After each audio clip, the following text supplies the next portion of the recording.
Hello students. आज आप chapter शुरू कर रहे हैं बेटा। चैप्टर नंबर 3 ਉਹਦਾ फर्स्ट लेसन है। चैप्टर नेम है Gauss law and its applications. देखो लास्ट ਜਿਹੜਾ अपना लास्ट टाइम ਆਪਾਂ चैप्टर कर रहे सी that is Coulomb's law. Coulomb's law use करके ਆਪਾਂ ने इलैक्ट्रिक फील्ड फाइंड आउट किया सी फॉर डिफरेंट ऑब्जेक्ट्स। उसी तरह गॉश ला भी ਉਹਦੀ फर्दर एक टाइप है। गॉश ला भी ਆਪਾਂ ਨੂੰ इलैक्ट्रिक फील्ड कैलकुलेट करना सिखाता है बट डिफरेंट मैथड ਦੇ ਨਾਲ। मतलब सेम ऑब्जेक्ट्स ਦੇ ਲਈ ਤੁਸੀਂ कूलम्स ला अप्लाई करके भी इलैक्ट्रिक फील्ड कैलकुलेट कर सकते हो, ਤੁਸੀਂ गॉश ला अप्लाई करके भी इलैक्ट्रिक फील्ड कैलकुलेट कर सकते हो तो आंसर अपना सेम आऊगा। जो कूलम्स ला करके करोगे ਤਾਂ ਵੀ ਉਹੀ ਆਏਗਾ, ਚਾਹੇ ਤੁਸੀਂ ਉਹਨੂੰ गॉश ला करके फाइंड आउट करो, ਉਹਨਾਂ ਦੀਆਂ ਵੈਲਿਊਜ਼ ਨੇ ਜਿਹੜੀਆਂ ਬੇਟਾ ਸੇਮ ਆਣਗੀਆਂ। पर गॉश ला करन तो पहला आप फ्लक्स पढ़ांगे।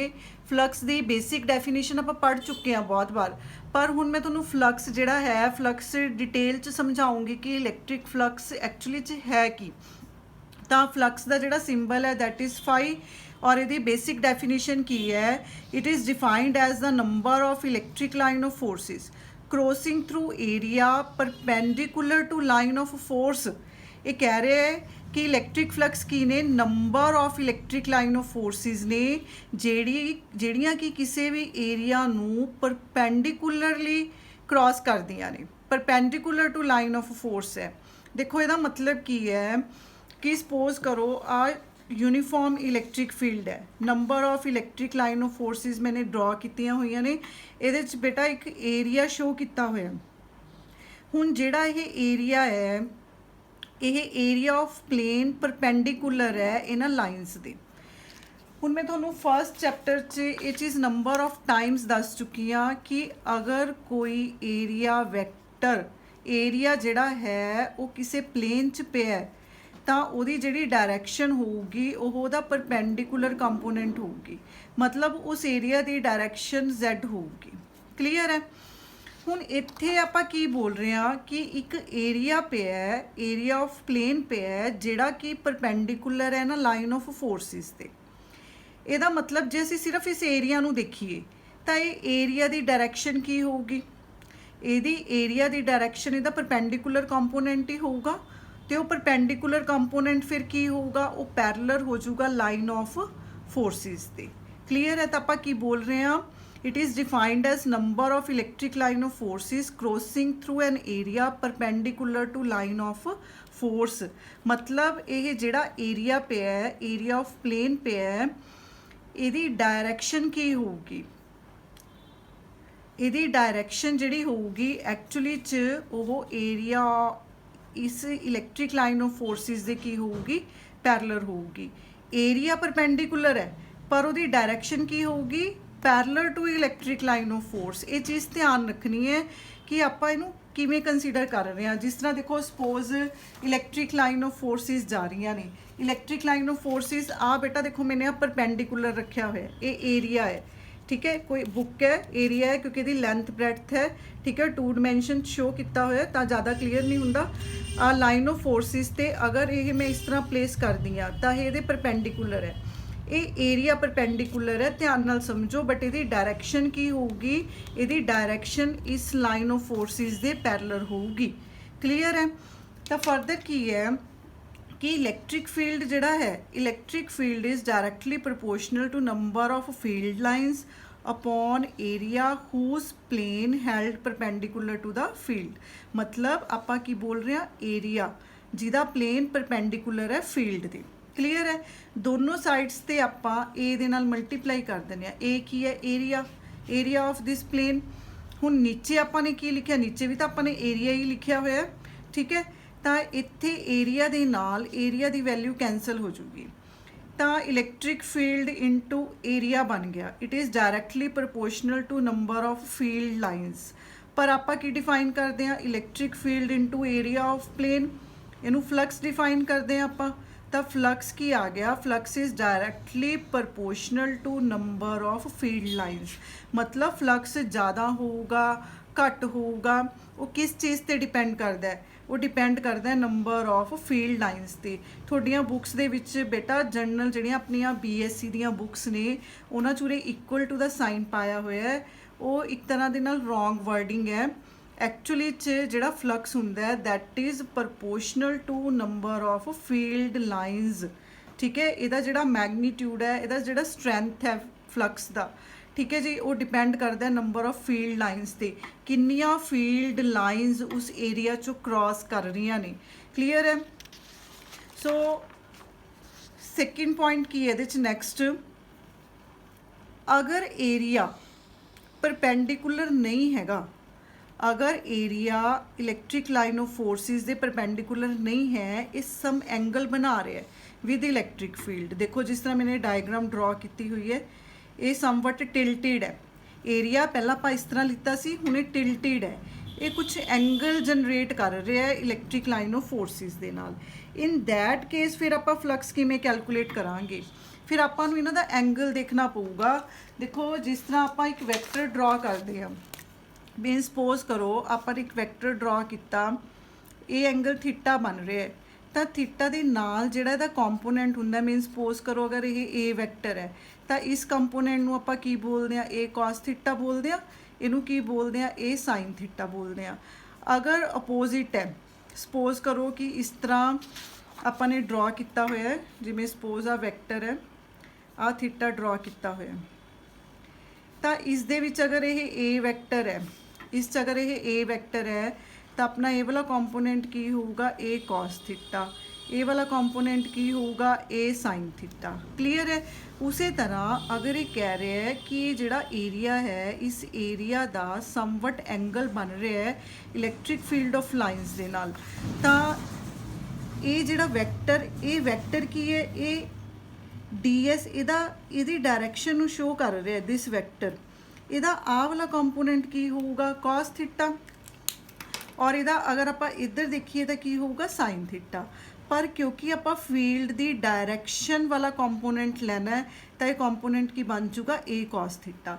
ਮਤਲਬ ਹੁਣ ਅਸੀਂ ਇੱਥੇ ਕੰਪਲੀਟਲੀ A ਨਹੀਂ ਲਿਖ ਸਕਦੇ, ਅਸੀਂ ਲਿਖਾਂਗੇ A cos ਥੀਟਾ, ਮਤਲਬ ਤੁਹਾਡੇ ਵੈਕਟਰ ਦਾ ਉਹ ਕੰਪੋਨੈਂਟ ਜਿਹੜਾ ਕਿ ਫੀਲਡ ਲਾਈਨਸ ਦੀ ਡਾਇਰੈਕਸ਼ਨ 'ਚ ਹੈ। ਤਾਂ ਇੱਥੇ E A cos ਥੀਟਾ ਨੂੰ ਫਿਰ ਆਪਾਂ ਕੀ ਲਿਖ ਸਕਦੇ ਹਾਂ, E ਡਾਟ A ਲਿਖ ਸਕਦੇ ਹਾਂ। ਹੁਣ ਦੇਖੋ ਦੋ ਵੈਕਟਰਸ ਦੀ ਸਕੇਲਰ ਪ੍ਰੋਡਕਟ ਹੈ, ਤਾਂ ਇਹ ਸਕੇਲਰ ਪ੍ਰੋਡਕਟ ਕੀ ਹੁੰਦੀ ਹੈ, ਸਕੇਲਰ ਪ੍ਰੋਡਕਟ ਹੈ, ਤਾਂ ਆਨਸਰ ਆਪਣੇ ਕੋਲ ਕੀ ਆਊਗਾ, ਸਕੇਲਰ ਆਊਗਾ। ਤਾਂ ਫਲਕਸ ਜਿਹੜਾ ਹੈ, flux is a scalar quantity. ਇਹ ਸਕੇਲਰ ਕੁਆਂਟਿਟੀ ਹੈ, ਇਹਦੇ ਯੂਨਿਟਸ ਕੀ ਹੋਣਗੇ, ਇਲੈਕਟ੍ਰਿਕ ਫੀਲਡ ਦੇ ਯੂਨਿਟਸ ਹੁੰਦੇ ਨੇ ਨਿਊਟਨ ਪਰ ਕੂਲਮ, ਕਿਉਂਕਿ ਆਪਾਂ ਇਲੈਕਟ੍ਰਿਕ ਫੀਲਡ ਦਾ ਫਾਰਮੂਲਾ ਪੜ੍ਹਿਆ ਹੋਇਆ ਫੋਰਸ ਅਪੋਨ ਚਾਰਜ, ਨਿਊਟਨ ਪਰ ਕੂਲਮ। ਏਰੀਆ ਦੇ ਕੀ ਹੋ ਗਏ, ਮੀਟਰ ਸਕੁਅਰ। ਹੁਣ ਦੇਖੋ ਫਲਕਸ ਮੈਕਸਿਮਮ ਕਦੋਂ ਹੋਊਗਾ, ਜਦੋਂ ਥੀਟਾ 0 ਹੋਊਗਾ। ਇੱਥੇ ਅਲੱਗ-ਅਲੱਗ ਐਂਗਲਸ ਦੀਆਂ ਵੈਲਿਊਜ਼ ਪੁੱਟ ਕਰਕੇ ਦੇਖੋ, cos 0 ਇਜ਼ 1, ਕਿਉਂਕਿ cos ਦੀ ਮੈਕਸਿਮਮ ਵੈਲਿਊ 1 ਹੁੰਦੀ ਹੈ, ਠੀਕ ਹੈ ਜੀ। ਤਾਂ ਇੱਥੋਂ ਆਪਣਾ ਫਲਕਸ ਮੈਕਸਿਮਮ ਆਊਗਾ। ਅਗਰ ਅਸੀਂ ਇੱਥੇ 90 ਪੁੱਟ ਕਰਦੇ ਹਾਂ, ਮਤਲਬ ਫੀਲਡ ਜਿਹੜਾ ਏਰੀਆ ਵੈਕਟਰ ਹੈ ਉਹ ਫੀਲਡ ਦੇ ਪਰਪੈਂਡੀਕੂਲਰ ਅਗਰ ਨਹੀਂ ਪਿਆ ਤਾਂ 90 ਪੁੱਟ ਕਰਾਂਗੇ ਆਪਾਂ। ਇਨ ਦੈਟ ਕੇਸ ਫਲਕਸ ਜਿਹੜਾ ਕੀ ਹੋਊਗਾ, ਉਹ ਮਿਨੀਮਮ ਹੋ ਜਾਊਗਾ। फॉलो कर रहे हो बेटा मेरी गल, कहने का मतलब है कि अगर एरिया वैक्टर परपेंडिकुलर पे फील्ड लाइनस दे, फिर की होगा, फिर उत्थे थीटा एंगल 0 बनूगा। क्लीयर है। मैं थोड़ा बार बार बेटा गल कह रही हाँ, एरिया पिया किमें है, एरिया अगर फील्ड लाइनस दे परपेंडिकुलर पिया तो उहदी डायरैक्शन फील्ड लाइनस दे पैरलर होगी। क्लीयर है। तो उत्थे एंगल 0 बनूगा, उस एरिया की डायरैक्शन ते फील्ड लाइनस एंगल 0 बनूगा। अगर वो पैरलर पे है, अगर कोई एरिया ऑफ प्लेन पैरलर पे है फील्ड लाइनस दे, तो एक्चुअली चोदी डायरैक्शन फील्ड लाइनस दे परपेंडिकुलर होगी। इन दैट केस जिहड़ा इत्थे फ्लक्स है वो की आऊगा, 0 आऊगा, क्योंकि in that case field lines उस एरिया नूं क्रॉस नहीं कर पाणगियां। उस तो बाद फ्लक्स की वैल्यू नेगेटिव भी हो सकती है, और डिपेंड करता है फिर फरदर थीटा अगर ग्रेटर दैन है 90। तो अगर असी फ्लक्स के फार्मूले नूं देखिए तो ये 3 चीज़ां अपीयर हो रही ने, इलैक्ट्रिक फील्ड है, एरिया हैगा प्लेन का, तो उस तो बाद cos थीटा। मतलब एरिया का इलैक्ट्रिक फील्ड के नाल जिहड़ा एंगल है वो कितना बन रहा, मतलब उसकी ओरिएंटेशन की है, उस चीज़ ते भी डिपेंड करता है कि तुहाडी जिहड़ी फ्लक्स की वैल्यू आऊगी वो किन्नी आऊगी।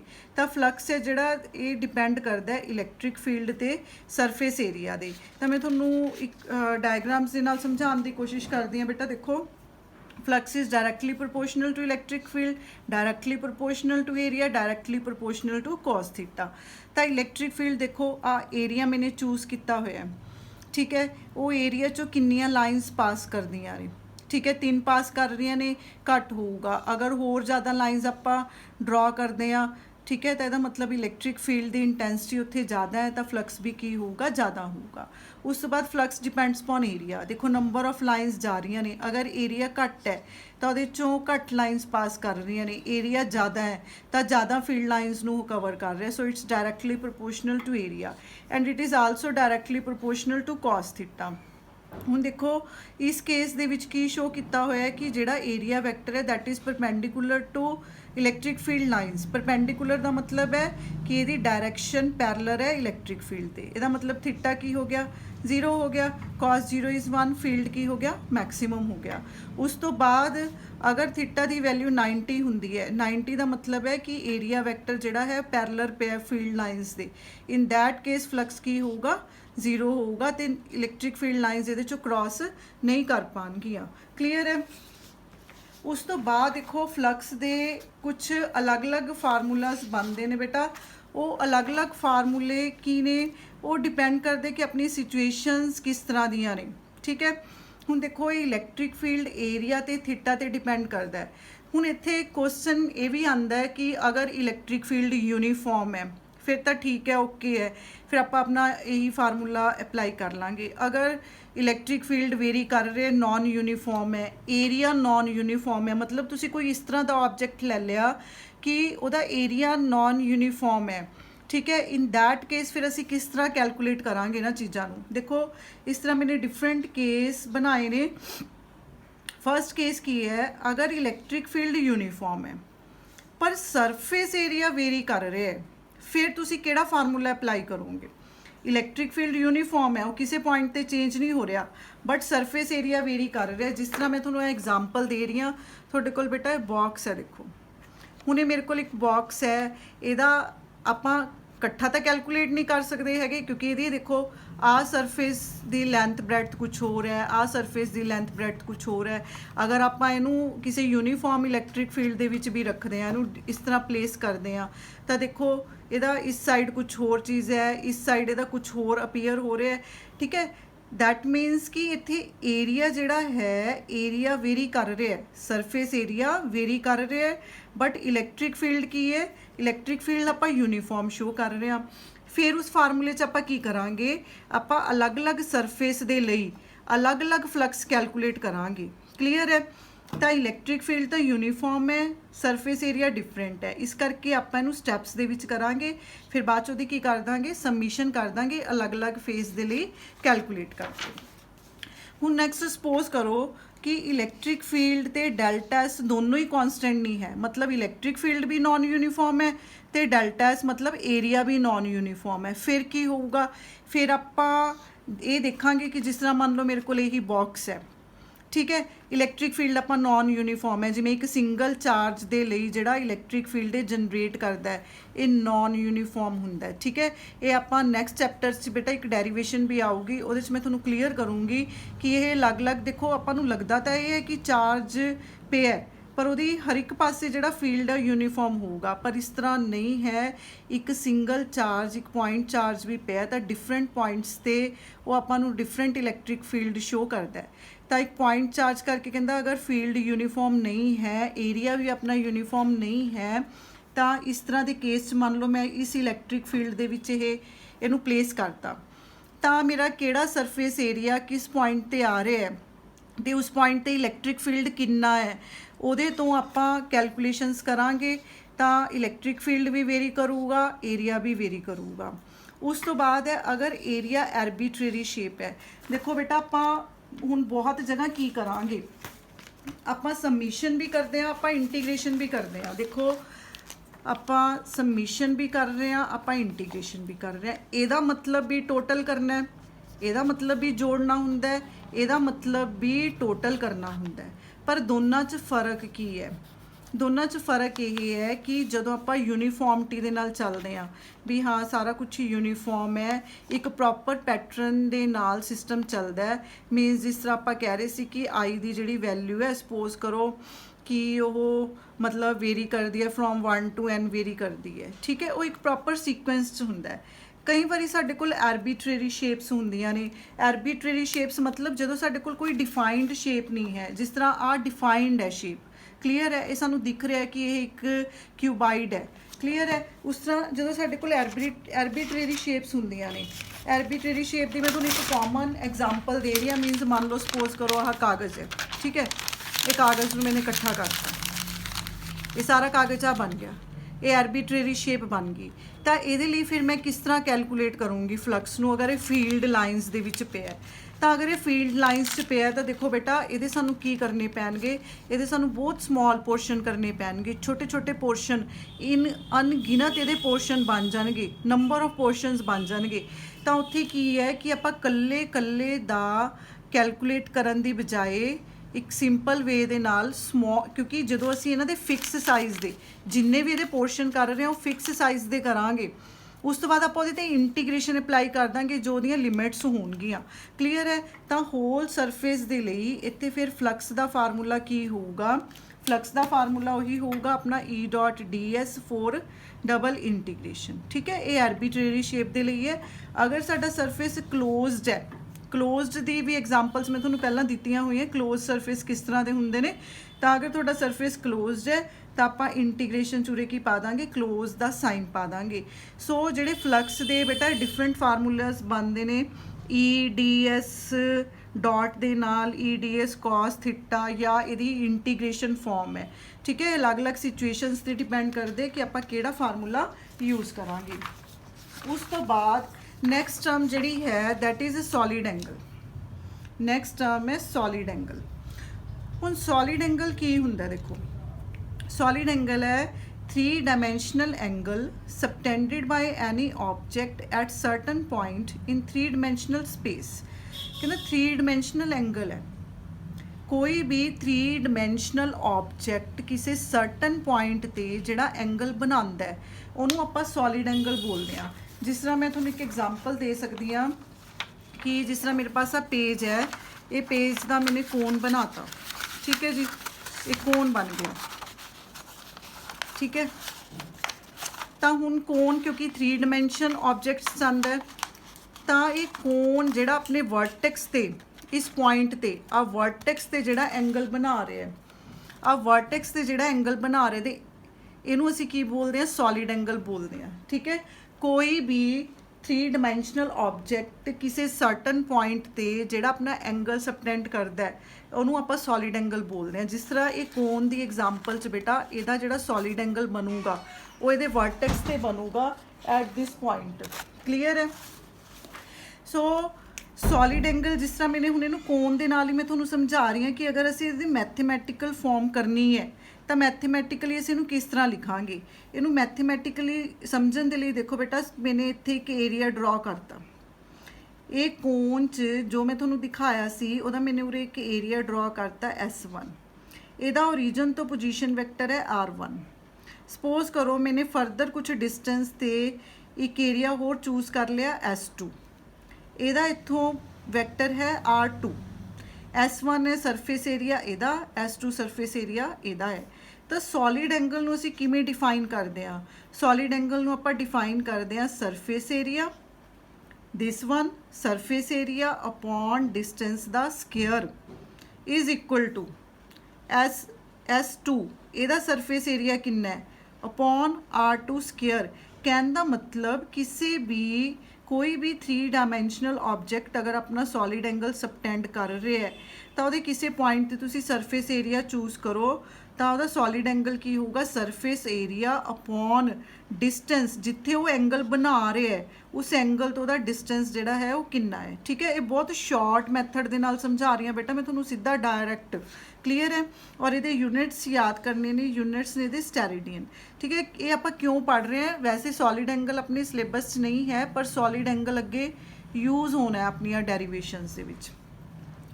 हुण देखो उसी तरह जिवें सर्कल है, तुमने पढ़िया होना +1 ਦੇ ਵਿੱਚ ਸਰਕਲ ਜਿਹੜਾ ਹੈ ਸਰਕਲ ਆਪਣੇ ਸੈਂਟਰ ਤੇ ਐਂਗਲ ਬਣਾ ਰਿਹਾ ਹੈ ਥੀਟਾ। ਠੀਕ ਹੈ, ਥੀਟਾ ਬਣਾ ਰਿਹਾ, ਸਾਨੂੰ ਪਤਾ ਹੈ ਕਿ ਇਹ ਸਾਰਾ ਅਗਰ ਆਪਾਂ ਕੰਪਲੀਟ ਦੇਖਦੇ ਆ ਤਾਂ ਇਹ ਕੰਪਲੀਟ ਕਿੰਨਾ ਹੁੰਦਾ ਹੈ 2π ਰੇਡੀਅਨ ਹੁੰਦਾ ਹੈ। ਠੀਕ ਹੈ, ਇਹਨੂੰ ਆਪਾਂ ਕੱਢ ਕੇ ਵੀ ਦਿਖਾ ਸਕਦੇ ਆ। ਥੀਟਾ ਐਂਗਲ ਕੀ ਹੁੰਦਾ ਹੈ ਆਰਕ ਅਪੋਨ ਰੇਡੀਅਸ, ਆ ਆਰਕ ਹੈ ਆ ਰੇਡੀਅਸ है, आर्क ਆਪਾਂ ਨੇ ਲੈ ਲਈ L, रेडियस R बन गया। ਲੈਂਥ ਕਿੰਨੀ ਹੈ, ਇਹ ਤਾਂ ਆਪਾਂ ਸਮਾਲ ਪੋਰਸ਼ਨ ਚੂਜ਼ ਕੀਤਾ ਸੀ ਬਟ ਟੋਟਲ ਲੈਂਥ ਕਿੰਨੀ ਹੈ 2πr, R ਨਾਲ R ਕੈਂਸਲ ਹੋ ਗਿਆ 2π ਆ ਗਿਆ। ਇਹ ਸਰਕਲ ਦੇ ਲਈ ਆ ਗਿਆ ਬਟ ਸਰਕਲ 2 ਡਾਇਮੈਂਸ਼ਨ ਹੈ। ਮੈਂ ਜਸਟ ਤੁਹਾਨੂੰ ਐਗਜ਼ਾਮਪਲ ਦੇ ਰਹੀ ਹਾਂ। ਆਪਾਂ ਨੇ ਕਿਹਦਾ ਕੈਲਕੂਲੇਟ ਕਰਨਾ ਹੈ, ਆਪਾਂ ਨੇ ਕੈਲਕੂਲੇਟ ਕਰਨਾ ਹੈ ਸਫੀਅਰ ਦਾ। ਸਫੀਅਰ ਸਮਝ ਕੇ ਜਿਵੇਂ ਕੋਈ ਸੋਲਿਡ ਗੋਲਾ ਹੁੰਦਾ ਹੈ, ਅੰਦਰੋਂ ਹੋਲੋ ਨਾ ਹੋਏ, ਅੰਦਰੋਂ ਭਰਿਆ ਹੋਏ। ਜਿਵੇਂ ਆਪਾਂ ਦੇਖਦੇ ਹਾਂ ਜਿਹੜੇ ਸਪੋਰਟਸ ਪਰਸਨ ਨੇ ਥਰੋ ਕਰਦੇ ਨੇ, ਜਿਹੜਾ ਗੋਲਾ ਥਰੋ ਕਰਦੇ ਜਿਹੜਾ ਅੰਦਰੋਂ ਸੋਲਿਡ ਹੁੰਦਾ ਹੈ, ਉਹ ਸਫੀਅਰ ਦੀ ਇੱਕ ਐਗਜ਼ਾਮਪਲ ਹੈ। ਤਾਂ ਉਸ ਕੇਸ ਦੇ ਵਿੱਚ ਸੋਲਿਡ ਐਂਗਲ ਕੀ ਬਣੂਗਾ, ਸੋਲਿਡ ਐਂਗਲ ਬਣੂਗਾ ਕਿ ਉਹਦਾ ਸਰਫੇਸ ਏਰੀਆ ਕਿੰਨਾ ਹੈ। ਦੇਖੋ ਜੋ ਫਾਰਮੂਲਾ ਦੱਸ ਰਹੀ ਹੈ ਮੈਂ ਤੁਹਾਨੂੰ, ਸਰਫੇਸ ਏਰੀਆ ਕਿੰਨਾ ਹੈ ਉਹਦਾ, ਸਰਫੇਸ ਏਰੀਆ ਕਿੰਨਾ ਦਾ 4πr² ਅਪੋਨ r²। r ਕੀ ਹੈ, r ਉਹਦਾ ਰੇਡੀਅਸ ਹੈ, r² ਨਾਲ r² ਕੈਂਸਲ ਹੋ ਗਿਆ, 4π ਸਟੈਰੇਡੀਅਨ ਹੋ ਗਿਆ। ਇਹਦਾ ਮਤਲਬ ਸਫੀਅਰ ਜਿਹੜਾ ਹੈ ਉਹ ਆਪਣੇ ਸੈਂਟਰ ਤੇ ਕਿੰਨਾ ਐਂਗਲ ਸਬਟੈਂਡ ਕਰਦਾ ਹੈ, ਉਹ ਆਪਣੇ ਸੈਂਟਰ ਤੇ ਐਂਗਲ ਸਬਟੈਂਡ ਕਰਦਾ 4π। ਇਹ ਤਾਂ ਮੈਂ ਤੁਹਾਨੂੰ ਸਫੀਅਰ ਦੀ ਐਗਜ਼ਾਮਪਲ ਦਿੱਤੀ ਹੈ। ਕੋਈ ਵੀ ਕਲੋਜ਼ਡ ਸਰਫੇਸ ਹੋਵੇ, ਯਾਦ ਰੱਖਣਾ ਬੇਟਾ, ਕੋਈ ਵੀ ਕਲੋਜ਼ਡ ਸਰਫੇਸ ਹੈ ਉਹ ਆਪਣੇ ਸੈਂਟਰ ਤੇ ਜਿਹੜਾ ਐਂਗਲ ਸਬਟੈਂਡ ਕਰੂਗਾ ਉਹ ਕੀ ਹੋਊਗਾ 4π। ਕਲੀਅਰ ਹੈ। ਤਾਂ ਇਹ ਸੋਲਿਡ ਐਂਗਲ ਦੀ ਥੋੜੀ ਜੀ ਇੰਟਰੋਡਕਸ਼ਨ ਸੀਗੀ ਜਿਹੜੀ ਆਪਾਂ ਯੂਜ਼ ਕਰਾਂਗੇ ਫਰਦਰ ਆਪਣੀਆਂ ਡੈਰੀਵੇਸ਼ਨਸ ਦੇ ਵਿੱਚ। ਉਸ ਤੋਂ ਬਾਅਦ ਨੈਕਸਟ ਹੈ ਬੇਟਾ ਗੌਸ ਲਾ। ਪਰ ਗੌਸ ਲਾ ਮੈਂ ਤੁਹਾਨੂੰ ਅਗਲੇ ਲੈਕਚਰ ਦੇ ਵਿੱਚ ਕਰਵਾਉਂਗੀ। ਤੁਸੀਂ ਹਲੇ ਫਿਲਹਾਲ ਆਪਣਾ ਫਲਕਸ ਦਾ ਕਨਸੈਪਟ ਕਲੀਅਰ ਕਰੋ ਤੇ ਸੋਲਿਡ ਐਂਗਲ ਦਾ ਕਨਸੈਪਟ ਕਲੀਅਰ